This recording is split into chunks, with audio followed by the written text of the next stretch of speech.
This is Kid. And this is Drag.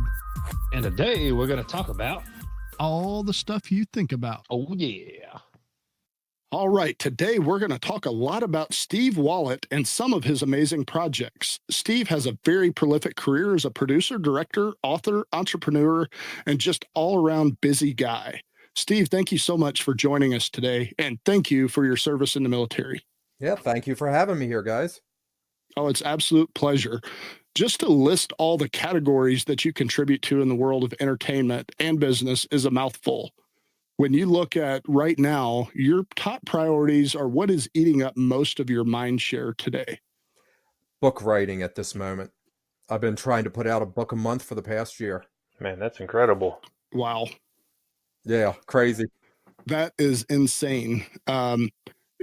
Are you in on the Gorgon's Lament? Is that your latest project that you've got on the shelves right now? Yes, that's my latest one that has been published, and I'm working on another one right now that's a dark fantasy. Oh, that sounds interesting. So I won't ask for too many spoilers on that, but when do you anticipate that to hit the shelves? Sometime in July. Awesome. That is a crazy schedule you're trying to keep there. Yeah, it is. It's I'm doing this as a bet. So, when you make a bet, you got to try to fulfill it. Looking at your movie, I just saw released out on Amazon not long ago, watching that. What really inspired that to come along? So I've been a gamer my whole life. I've been gaming since the 70s and traveling to conventions for all these years. I've met dozens of really inspiring people, and I wanted to tell their story. So I spoke with a bunch of game designers and convinced them to be a part of the film, and we made a movie about our love of tabletop gaming. Yeah, I watched it the other day, and it was very intriguing to see the responses from a lot of the people. How long did it take to put all that together? So the initial filming was done at TotalCon in February, which we filmed there for 5 days. We had a problem with some counterfeit recording media, and we lost 17 hours of footage. Oh, no. So, yeah, and some of the footage I lost was really incredible footage. People like Mike Pondsmith, and we did this thing with a bunch of kids that were between 6 and 10 years old, and them talking about their gaming experience. So I had to remake a bunch of this stuff. So I went to Balticon a few months later, and we filmed for one evening. 2 hours. That was it. And we grabbed as much as we could remake of that material. And the overall project took about 6 months to complete, but that was mostly editing all the material that we had. Yeah, I would say a couple of the highlights for me that I just don't think about this day and age is when you brought up the 700 Club and what everybody went through back then and versus what it is now. It's crazy to see that mindset is the way it was back then, where it's acceptable now to be a gamer, especially, board games, video games, whatever. You are correct. I can tell you from my own personal experience, my family was really cool with gaming when I first got into it. But when Pat Robertson started saying that gaming was from the devil, that was the end. It was the nightmare in my household. Yeah, back then, the way it was, just the 700 Club, how they talked about all that, you would bring that up today and nobody would believe that was the way people thought. Just having that on video and in there, it really hit home for me. So I definitely appreciate that. I tell you, I don't know if you guys are old enough to remember when the FBI was going after Dungeons and Dragons. Do you remember that? I do, yes. Are you serious? So, yeah, the Pat Robertson thing came out, and shortly after it came out, this kid went missing that played Dungeons and Dragons. And he was missing for about 10 days. And there was this massive manhunt trying to find the child. And because he had the Dungeons and Dragons books in his house, when the police came in, they thought that it was cult activity. Wow. They contacted the FBI. The FBI then raided the TSR's headquarters. It was crazy. And what it all turned out to be was the kid, he was gay, and he was having problems coping with college because of his coming out. Mm-hmm. So he went to another town to cool off and let things cool off, and everybody freaked out. Oh, A complete man. misunderstanding. Wow. Yeah, I couldn't believe that you've been thrown out of 3 churches for that. That's crazy. Yeah. Yeah. Well, I was raised Catholic. I wanted to be a priest when I grew up. And, the church turned against the gaming completely. Yeah. Right. Yeah, I've looked at the evolution, looking around. I live in St. Louis here. There are just numbers of gaming bars that are just specific for board gaming. And we just opened up another big one here. And that's just, if you want to say coming out, wow. I mean, you can go around any night of the week now and find literally hundreds of people sitting down in a public forum at a craft beer brewery or whatnot. And it has really come a long way. It's very true. We're living in the age of the nerd. This Mm-hmm. is the age that we've all wanted to live in. It's growing up, I get in fights for being a nerd. Today, everybody's a nerd. You're not I kidding. mean, my wife is 60 years old and she is playing video games now. I mean, that's just crazy. You'd never have thought of that. That's awesome. So how do you see that evolving in the future, right? We're getting into the front part of that, which I really like seeing in the forward to Nerd Rage Uprising. That was one of the books I read, and it talked about that exclusively, about how the age of the nerd is coming. Well, where do you see it taking off from here? How do you see that evolving from your point of view? Well, you guys watch Star Trek, I assume. So they had things like the holodeck. I really believe that the next evolutionary step for role-playing games is going to be the VR world. As we start to make better and better VR, we're eventually going to start having things like augmented reality, where you can play a dungeon in your house and run around the house with a toy sword and really fight the monsters and stuff like that. It's just a matter of time. When is it going to happen? Yeah, I agree. We had talked about that a couple of weeks ago, about some of the new evolutions that us computer gamers were a little freaked out about VR, because you're attaching this headset to a cord that's plugged into a $2,500 piece of equipment. And you're just thinking, hey, if you trip and fall, you got to start over. Well, now this year, they've just released a free-flowing headset where it does enable some of that. Now, have they gotten that far yet? Not quite, but I agree that looks really cool on the horizon. Yeah, I completely agree. I was just reading about a thing that they're developing in Brazil right now. It's contact lenses, but they're full eye contact lenses that you'll be able to put on that will project the image directly into the eye. Oh, wow. That's insane. Yeah. I don't know whether that's going to be successful or not, but if that is successful, that's going to be so cool. Yeah. Well, even just using it in the glasses, there's already some of that out there, having some of the augmented reality with the glasses, but that's probably going to be my flavor. But yeah, that is amazing technology. Yeah, I completely agree. My problem is I need glasses to see stuff up close, and the VR stuff actually makes me sick. When I put it on, I get nauseous, like motion sickness. Well, maybe they'll get some adaptations. They were making some comments about that in Silicon Valley on the HBO show, about how the next evolution of software reduced some of that. So I'm sure there's some concerns about that. Maybe we'll have our heroes from that show come alive and help us out with that. That would be awesome. Absolutely. Yeah. You guys, you game, right? Oh, You play yeah. some kind of game. Yeah, absolutely. Well, what are your games?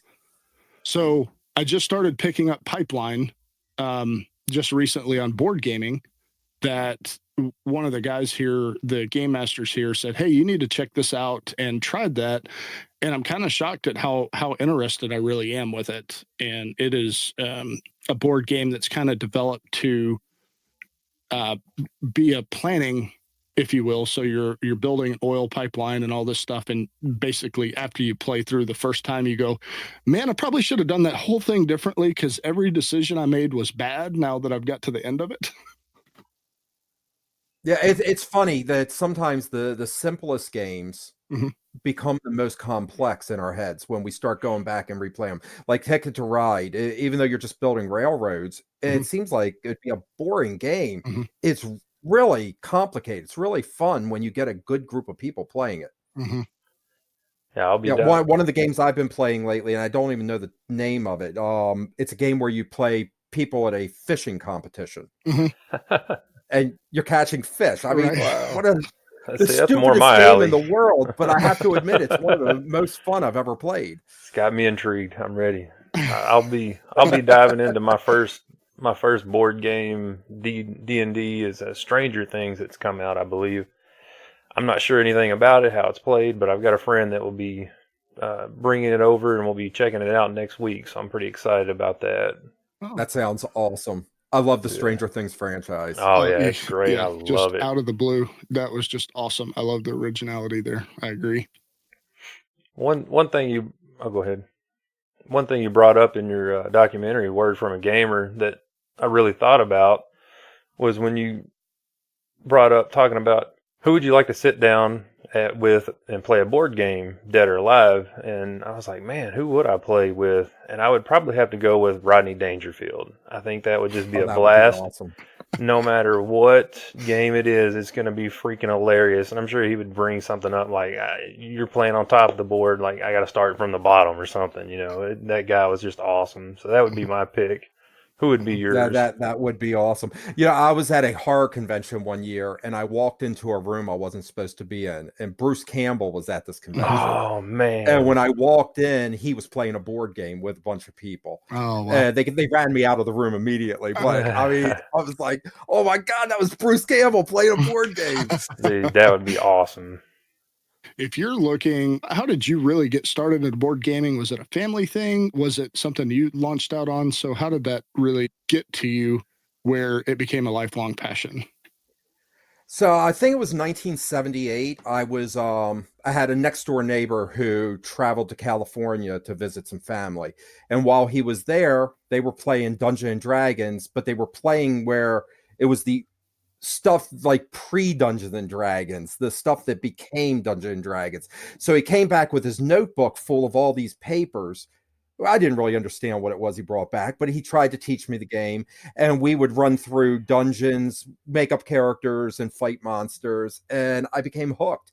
And in 78 is when they started releasing Advanced Dungeons and Dragons, the books, and my parents bought them for me for Christmas.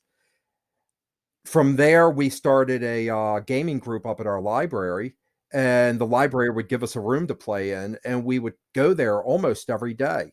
After school, we'd go play for several hours. We'd play all weekend, and it kind of became an addiction. It was pretty cool time in my life.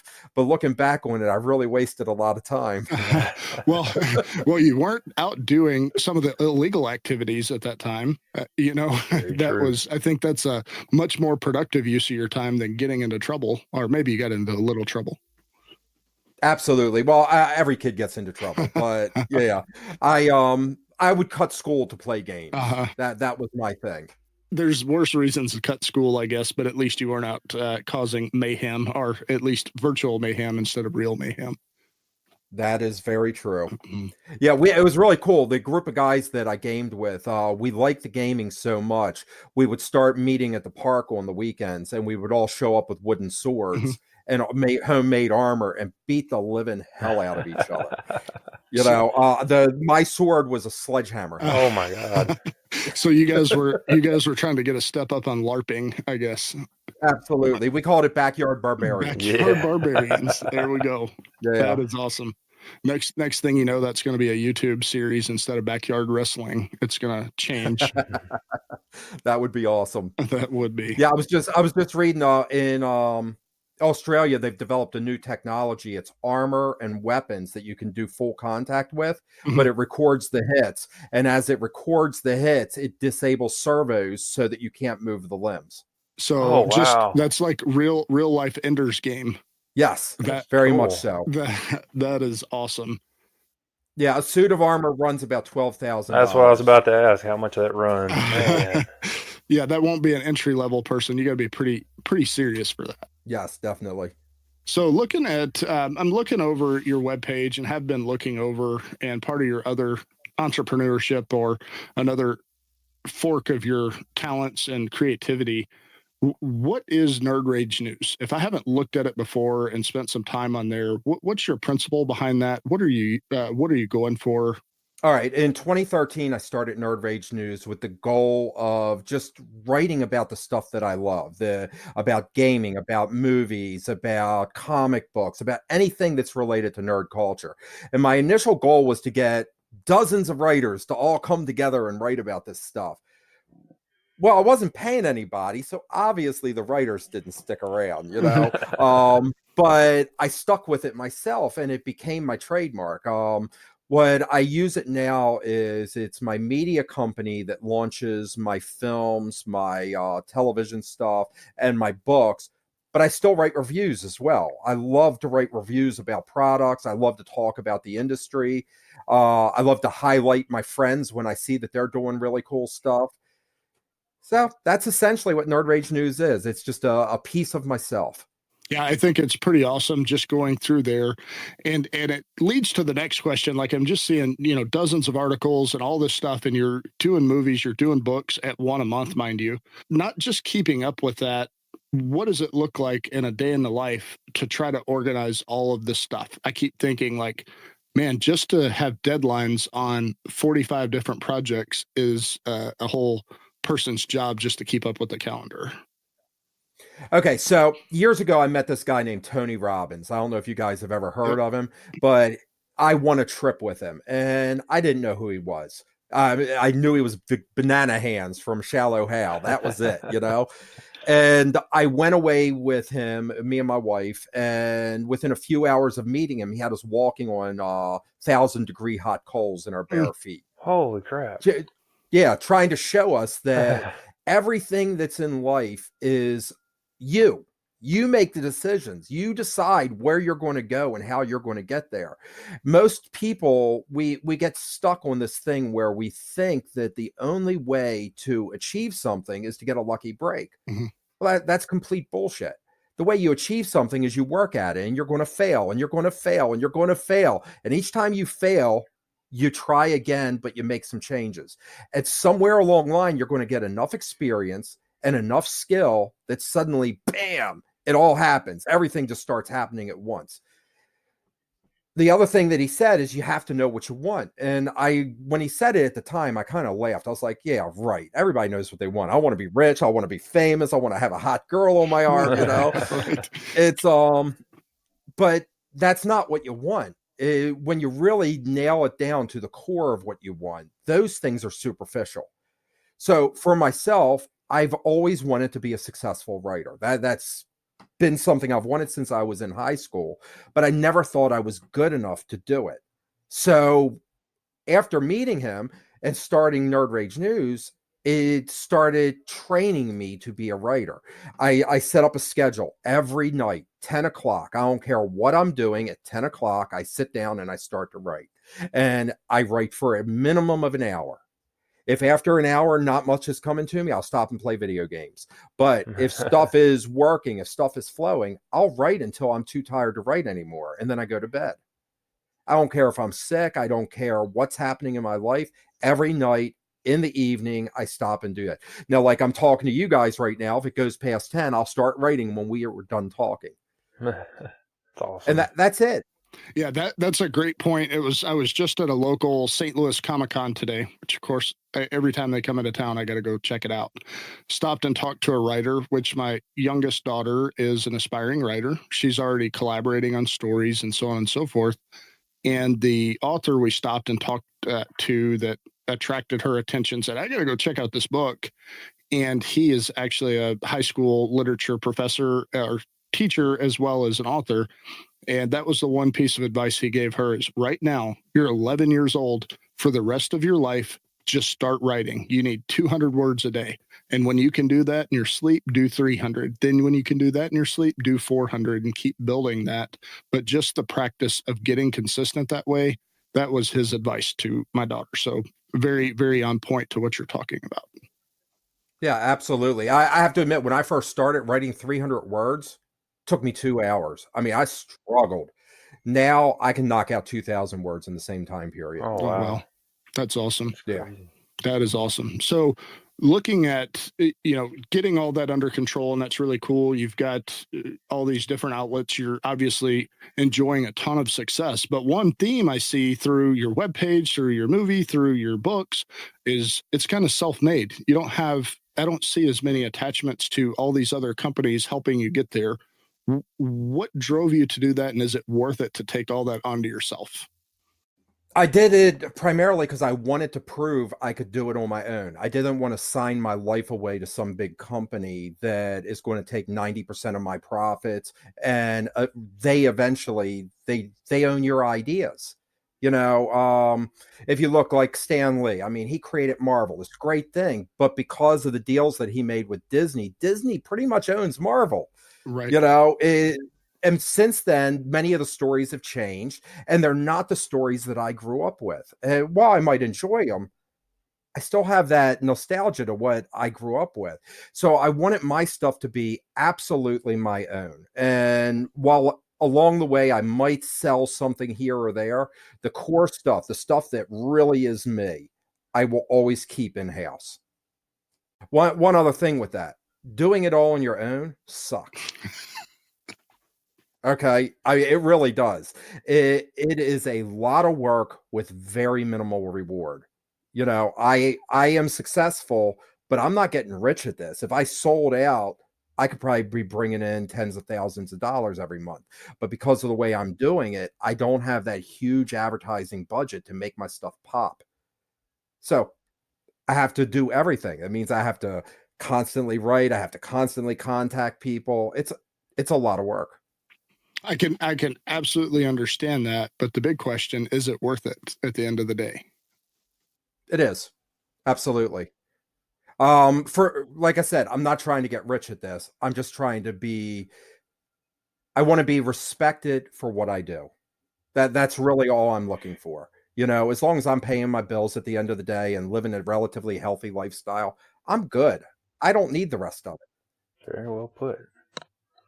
So when you talk about video games and you mentioned your wife plays now, what are y'all's video games that you play?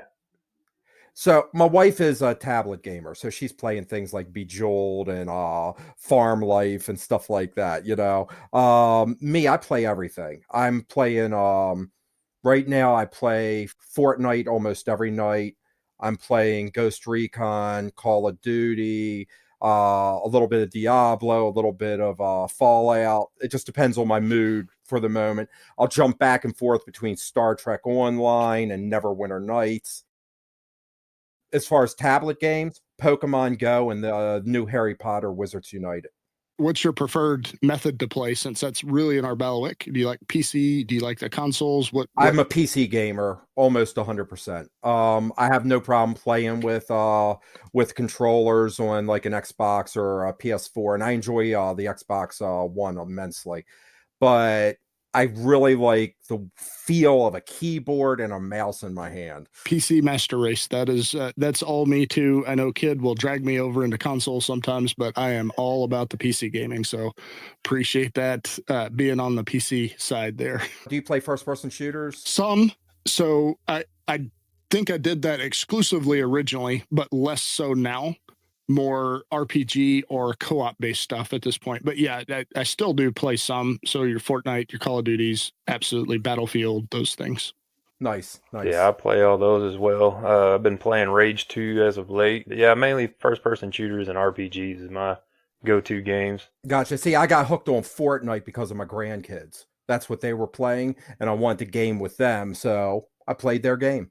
Yeah, that was Kid is the one who started me playing Fortnite, which we started before the first-person shooter version came out, because there's the whole other side to it that's co-op based, and it came out probably about a month and a half before the first-person shooter came out. That's what we played, and it evolved into playing the first-person shooter when it came out. But yeah, that is it really is a pretty fun game to sit down and have a good time with. Absolutely. Yeah, I came in on that at the end of season 1, so been messing with it every season. Yeah, I die a lot. Somebody's got to do it, right? I think everybody does. Once you realize that that's okay, it's more fun. That's true. That's absolutely true. I'm kind of the Rambo when we go in there, and Dragon X has usually got to pick me up.